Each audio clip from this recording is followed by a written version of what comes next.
Hello student, मैं doctor Papiya Chaturvedi, assistant professor government Mini Mata girls college Purva. Business economics के 5th unit के अंतर्गत चैप्टर है वितरण का सीमांत उत्पादकता सिद्धांत, marginal productivity theory of distribution. आज हम इसके विषय वस्तुओं की चर्चा यहाँ करेंगे। किसी भी देश के उत्पादकों द्वारा उत्पादित धन का उत्पादन के विभिन्न साधनों में लगान, मजदूरी, ब्याज और लाभ के रूप में बांटी वितरण कहें, या फिर हम ये कहें कि अर्थशास्त्र के अंतर्गत उत्पादन के विभिन्न साधनों के संयुक्त प्रयास के अंतर्गत जो धन उत्पादित होता है वह उत्पादन के विभिन्न साधनों में बांटने की आर्थिक क्रिया वितरण कहलाती है। अर्थशास्त्री द्वारा ये परिभाषा दिया गया, वितरण अर्थशास्त्र में इस अर्थ में लिया जाए, एक समुदाय द्वारा उत्पादित धन को उनके साधनों या उनके स्वामित्व को किसी भी प्रकार के हिस्से में किए जाते हैं, उनके उत्पादन की क्रियाशील रहे। अब है आधुनिक काल में हम देखते हैं कि उत्पादन के साधन के रूप में अगर हम लेते हैं भूपति, श्रमिक, पूंजीपति, संगठनकर्ता, साहसी इत्यादि। अब जैसे कि आपने देखा होगा कि लगान भूपति को मिलने वाला भाग, लगान राष्ट्रीय का वह भाग जो श्रमिकों को प्राप्त होता है वह है मजदूरी। ठीक उसी प्रकार से संगठनकर्ता या साहसी को मिलने वाला लाभ कहलाता है। और इस तरीके से हम देखते हैं कि पूंजीपति को मिलने वाला भाग ब्याज कहलाता है। जैसे कि आप देख रहे हैं स्लाइड के माध्यम से कि वितरण के अर्थशास्त्र में इस बात का वितरण होता है कि एक समुदाय द्वारा उत्पादित धन को उनके साधनों के बीच में स्वामित्व किस प्रकार के हिस्से किए जाते हैं जो कि उनके उत्पादन में को क्रियाशील रखे, वही क्या कहलाता है, वितरण या आर्थिक क्रिया को ही हम वितरण कहते हैं। आप देख रहे हैं स्लाइड में साधन की कीमत का निर्धारण, जैसे साधन के रूप में आपको दिखाया गया है। अगर भूमि है तो लगान, अगर साधन है फैक्टर है तो कीमत, श्रम है तो मजदूरी, पूंजी है तो ब्याज, अगर उद्यमी है तो उसको क्या मिल जाएगा, लाभ मिलेगा। तो इस तरीके से हम देखते हैं कि साधनों के आधार पर उसके कीमत का निर्धारण किया जाता है और इन कीमतों को बांटना ही उनके आय के आधार पर वितरण कहा जाता है। तो सामान्य अर्थ में अगर हम देखें, साधन कीमत सिद्धांत संबंध में साधनों की सेवाओं के लिए उनके विक्रेताओं को दी जाने वाली कीमत होती है, चाहे वो मजदूरी के रूप में दी जाए या फिर ब्याज के रूप में दिया जाए या लगान के रूप में। इस साधन के सिद्धांत के अनुसार साधनों को विभिन्न उपयोगों के आधार पर बांटने की क्रिया है। अब यह है कि साधन की कीमत के लिए अलग से सिद्धांत क्यों? जिस प्रकार की वस्तु की कीमत निर्धारण के लिए मांग और पूर्ति होती है, ठीक उसी प्रकार से साधनों की कीमत का निर्धारण के लिए अलग सिद्धांत क्यों आवश्यक है? तो उसके लिए दो बातें आती हैं, एक मांग में अंतर के लिए और दूसरा होता है पूर्ति के अंतर के लिए। अब आप देखेंगे अगले स्लाइड में दिया हुआ है कि मांग में अंतर, डिफरेंस इन डिमांड। पहला दिया है व्युत्पन्न मांग और दूसरा है संयुक्त मांग। यह मांग, व्युत्पन्न मांग जो है वह वस्तु की मांग प्रत्यक्ष रूप में उसकी उपयोगिता के आधार पर की जाती है, जबकि साधनों की मांग, व्युत्पन्न मांग, तो साधन की मांग जो है वो साधन के द्वारा वस्तु की मांग के ऊपर निर्भर होता है। ये है पहला मांग का पहले अंतर।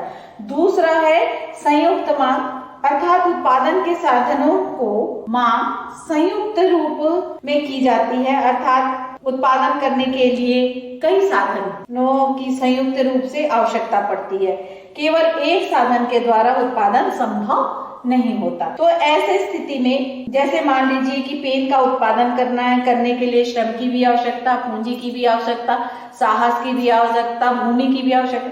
तो इसलिए इसके विपरीत ही वस्तु की मांग के लिए संयुक्त मांग की आवश्यकता नहीं होती। दूसरा है कि पूर्ति में अंतर, जिस प्रकार से किसी कीमत का निर्धारण मांग और पूर्ति के द्वारा ही तैयार किया जाता है, तो मांग में परिवर्तन किनके साधनों के मांग में परिवर्तन दो बिंदुओं पर बताई। ठीक उसी प्रकार पूर्ति भी अन्य वस्तु की तरह दो चीजों में पूर्ति का भी साधनों के पूर्ति में अंतर है। पहला है उत्पादन लागत, दूसरा है पूर्ति तथा कीमत के का संबंध, तीसरा गैर आर्थिक तत्व। तो सबसे पहला अगर हम देखें तो सबसे पहला है उत्पादन लागत। ये अनुमान लगाया जाता है कि उत्पादन साधनों का संबंध उत्पादन लागत का कोई निश्चित अर्थ नहीं है। इसलिए एक उत्पादन का साधन की औसत लागत मुद्रा की वह मात्रा है जो किसी दूसरे विकल्प के उपयोग से मिल सकती है। दूसरा है पूर्ति तथा कीमत में संबंध। इसका मतलब है एक सीमा के पश्चात यदि किसी साधन की कीमत बढ़ती है तो उससे उससे साधन की पूर्ति कम होती है। जैसे कि वस्तु की कीमत बढ़ने पर उसकी पूर्ति में भी सामान्यतः वृद्धि हो जाती है, लेकिन पूर्ति वक्र ऊपर की ओर उठता दिखाई देता है, लेकिन साधनों की पूर्ति और उनकी कीमत में कोई निश्चित संबंध नहीं होता। तीसरा है गैर आर्थिक तत्व। गैर आर्थिक तत्व इसके अंतर्गत कुछ साधनों जैसे श्रम, संगठन आदि में पूर्ति सामाजिक, धार्मिक, मानवीय कारण से तत्व सम्मिलित होते हैं, तो जिसके कारण ये वस्तु की तरह इन पदार्थों में तत्वों का कोई प्रभाव नहीं पड़ता। इन कारणों से साधन की कीमत निर्धारण के अलग सिद्धांत की आवश्यकता पड़ी। अब देखिए साधन के कीमत निर्धारण के मुख्य रूप से दो सिद्धांत है। एक है सीमांत उत्पादकता का सिद्धांत, मार्जिनल प्रोडक्टिविटी थ्योरी, और दूसरा है आधुनिक सिद्धांत। लेकिन इन सिद्धांतों को जानने से पहले यह जानना कि कुछ ऐसी मुख्य धारणाएं हैं जो निर्धारण के सिद्धांतों को जानने से पहले हमें जानना चाहिए। पहला है कि सीमांत भौतिक उत्पादकता है, मार्जिनल फिजिकल प्रोडक्टिविटी। जब हम सीमांत उत्पादकता को उत्पादन या वस्तुओं की मात्रा में होने वाली वृद्धि के रूप में व्यक्त करते हैं तो उसे सीमांत भौतिक उत्पादकता कहा जाता है। तो अन्य बातें सामान्य रहने पर यदि किसी एक साधन की अतिरिक्त इकाई में प्रयोग करने से कुल उत्पादन में होने वाली वृद्धि को हम क्या कहते हैं, उसे सीमांत भौतिक उत्पादकता कहा जाता है। इसीलिए कि अगर हम दूसरा कहें MPPN is equal to TPPN minus TPPN minus 1, यहाँ पर TPPN का मतलब है श्रम की N इकाई लगाने पर कुल भौतिक उत्पादकता, और दूसरा है TPPN N-1 is equal to श्रम की N-1 इकाई लगाने पर कुल भौतिक उत्पादकता। दूसरा धारणा है सीमांत आय या आगम उत्पादकता, मार्जिनल रेवेन्यू प्रोडक्टिविटी। जब सीमांत इकाई की उत्पादकता को मौद्रिक इकाई रूप में मापा जाता है तो उसे हम सीमांत आगम उत्पादकता कहते हैं। अतः सीमांत भौतिक उत्पादकता MPP को सीमांत आगम MR से गुणा करने पर सीमांत आगम उत्पादकता प्राप्त होती है। तीसरा धारणा है कि सीमांत उत्पादकता का मूल्य। एक साधन की सीमांत भौतिक उत्पादकता को उस साधन के द्वारा उत्पादित वस्तु की कीमत से गुणा करने पर जो आय बढ़ती है उसे सीमांत उत्पादकता का मूल्य कहा जाता है। अर्थात VMP is equal to MPP into AR। अब अगला धारणा है कि औसत भौतिक उत्पादकता, एवरेज फिजिकल प्रोडक्टिविटी। इसे ज्ञात करने के लिए कुल उत्पादन को परिवर्तनशील साधनों की इकाई से विभाजित किया जाता है और औसत आगम उत्पादकता को इसकी गणना करने के लिए जब कुल आगम को उत्पादन साधनों की इकाई से विभाजित किया जाता है।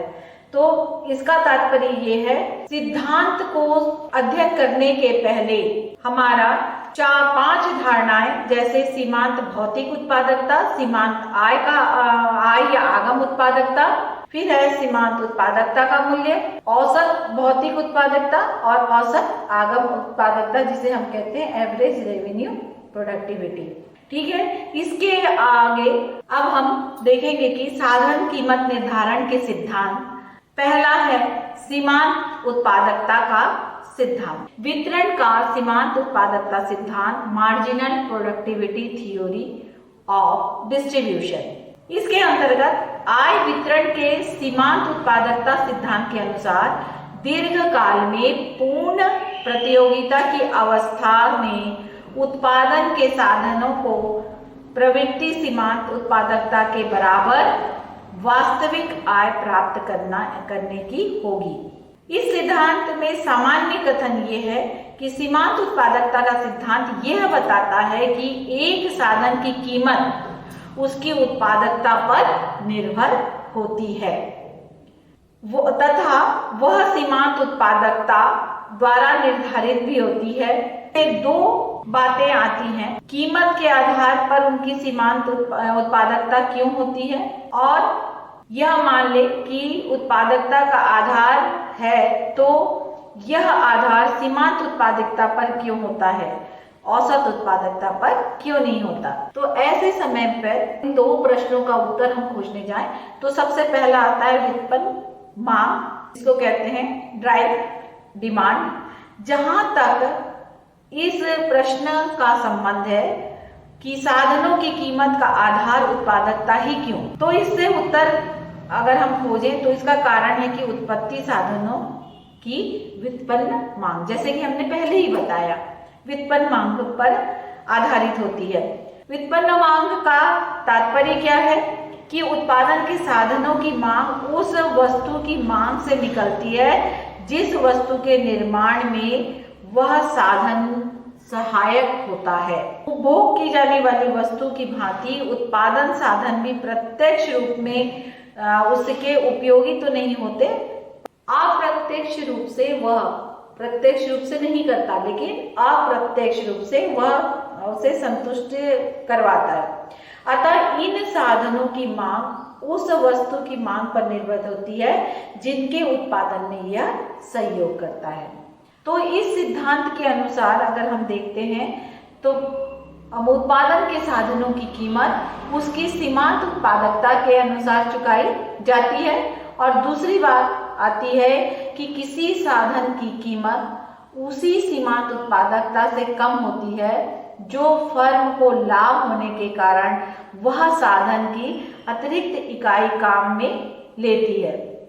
अर्थात अधिक इकाइयों की मांग करती है और साधन को अतिरिक्त इकाई काम करने पर लगने वाली उत्पत्ति ह्रास नियम की क्रियाशीलता के कारण साधन की सीमांत उत्पादकता घटकर रह जाती है, अंततः उसे पारिश्रमिक के बराबर हो जाती है। तीसरा बिंदु ये आता है, यदि साधन की कीमत उसकी सीमांत उत्पादकता से अधिक होती है तो फर्म को हानि होने के कारण उस साधन को इकाइयों को कम करती है, और जब उसकी इकाइयों को कम करती है तो सीमांत उत्पादकता उसकी कीमत के बराबर नहीं। अब इसके बाद साधन की कीमत निर्धारण किस प्रकार है, आप देखेंगे कि साधन की कीमत निर्धारण के लिए किस प्रकार से इसका निर्धारण होना चाहिए।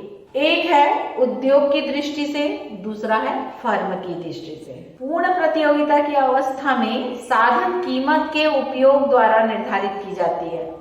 उद्योग द्वारा निर्धारित साधन की कीमत पर फर्म यह तय करेगी कि किस साधन किस संख्या को काम पर लगाया जाए। तो पहला स्थिति है उद्योग की दृष्टि से।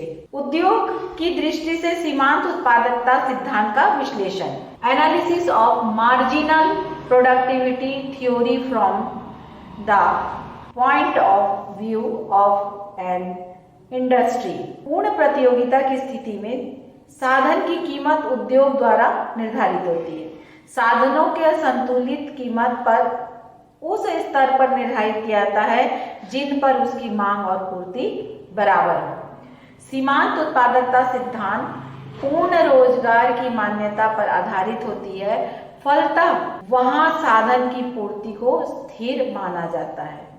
इसलिए साधन की कीमत मांग द्वारा ही निर्धारित होती है। अब इस चित्र में देखिए, अब स्लाइड आपके सामने है, आप इस चित्र के माध्यम से आप उसके स्थिति को देखेंगे। एक यहाँ पर OX वक्र एक रेखा पर श्रम की संख्या तथा OY पर मजदूरों की दर या तथा श्रम सीमांत उत्पादकता प्रकट की गई है, और DD वक्र जो है वह उद्योग के लिए सीमांत उत्पादकता वक्र है, जिसका ढलान आप देख रहे हैं ऊपर से नीचे की ओर है, अर्थात बाईं ओर से दाहिनी ओर नीचे गिर रही है। SS रेखा जो पूर्ति वक्र है यह OY के समानांतर है, और इसमें अभिप्राय ये है कि पूर्ण रोजगार की स्थिति श्रम की पूर्ति OS1 के बराबर स्थित है। श्रम की मांग वक्र तथा पूर्ति वक्र ई बिंदु पर एक दूसरे को काट रही है। ई बिंदु जो है वो संतुलन बिंदु है, और इस बिंदु पर श्रम की मांग और पूर्ति दोनों बराबर होती है। इसी के आधार पर मजदूरी का निर्धारण। दूसरा है फर्म की साधनों की मात्रा का निर्धारण अथवा साधन बाजार में फर्म का संतुलन। Determination of factor employment bye a firm equilibrium in the factor market. कोई एक फर्म किसी साधन की कितनी इकाइयों का उपयोग करेगा या करेगी, इस संबंध में एक सामान्य स्तर पर यह कह दे सकते हैं कि फर्म किसी साधन को उतना ही इकाइयों का प्रयोग करेगी जहां साधन की सीमांत लागत और सीमांत आगम या सीमांत आगम उत्पादन के बराबर है। फर्म का यही संतुलन होगा और यही उसकी अधिकतम लाभ माना जाएगा। चूंकि पूर्ण प्रतियोगिता में साधन की कीमत उद्योग द्वारा निर्धारित होती है, इसलिए फर्म को केवल यह तय कर पाना कठिन होता है कि उसे दिए हुए साधन की कीमत कितने श्रमिकों को कार्य पर लगाए। इस सिद्धांत के अनुसार एक फर्म पूर्ण प्रतियोगिता की अवस्था में किसी भी साधन की उस मात्रा को काम पे लगाएगी जिस पर उस साधन की कीमत या सीमांत आय उत्पादकता के बराबर है। अब है कि इस सिद्धांत की कुछ मान्यताएं हैं। पहला मान्यता आप स्लाइड में देख रहे हैं, इसकी कुछ मान्यताएं हैं। पहला है समरूपता, अर्थात इस सिद्धांत के अनुसार विभिन्न साधनों में सभी इकाइयां का गुण और कार्य कुशलता की दृष्टि से समान है। ये माना जाता है कि उत्पादन के जितने साधन हैं वो आपस में एक समान है। दूसरा है साधनों की प्रतिस्थापन। साधनों की प्रतिस्थापन का तात्पर्य यहाँ पर यह है कि उत्पादन कार्य ऐसा हो जिससे कि उत्पादन के विभिन्न साधनों को एक दूसरे के स्थान पर प्रयुक्त करके उनकी मात्रा को घटाना बढ़ाना संभव हो सके।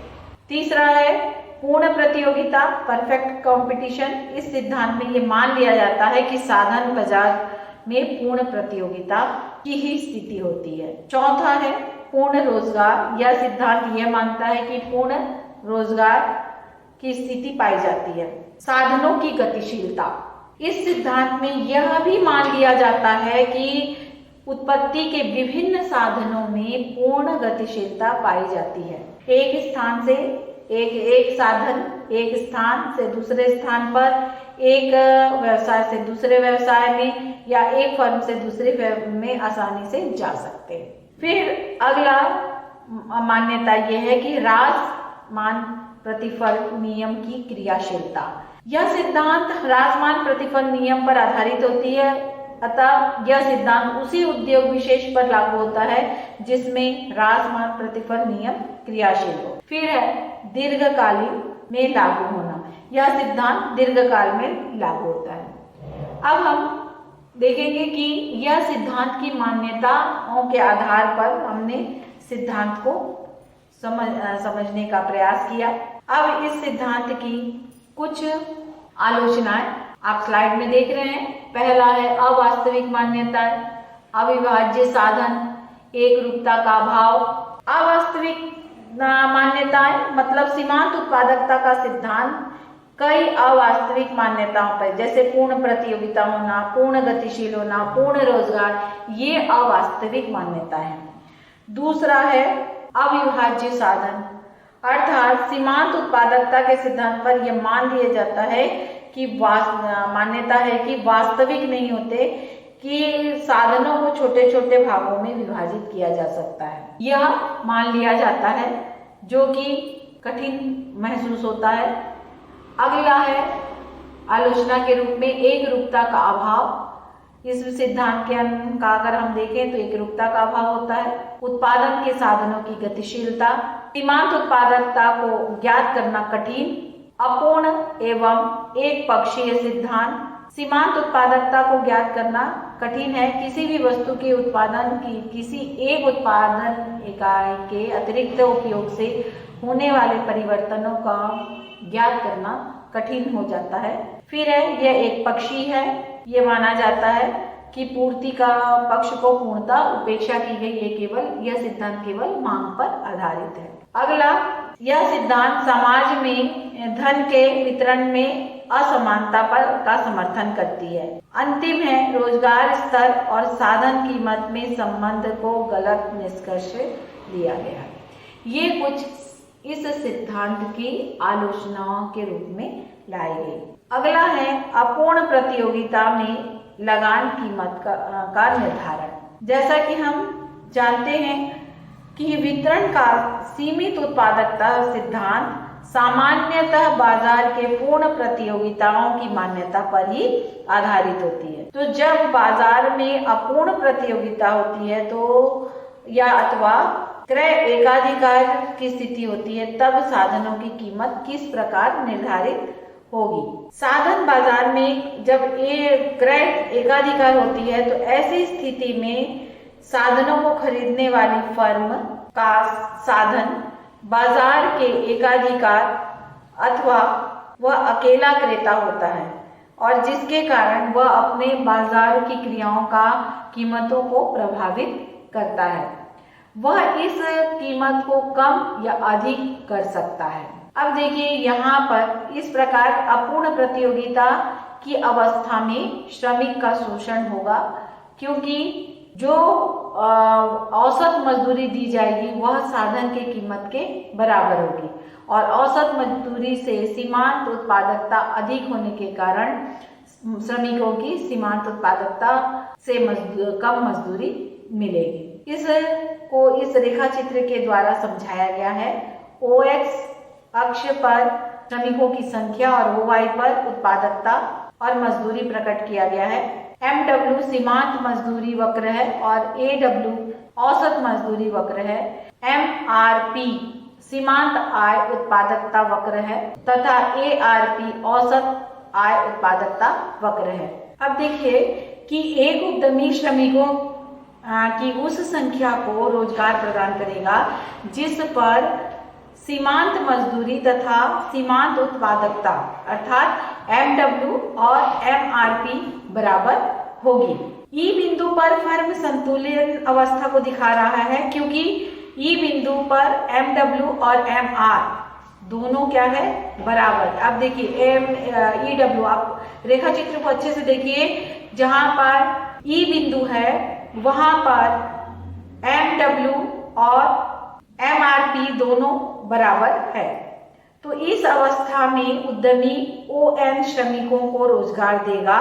OM श्रमिकों को MP मजदूरी की दर दी जाएगी।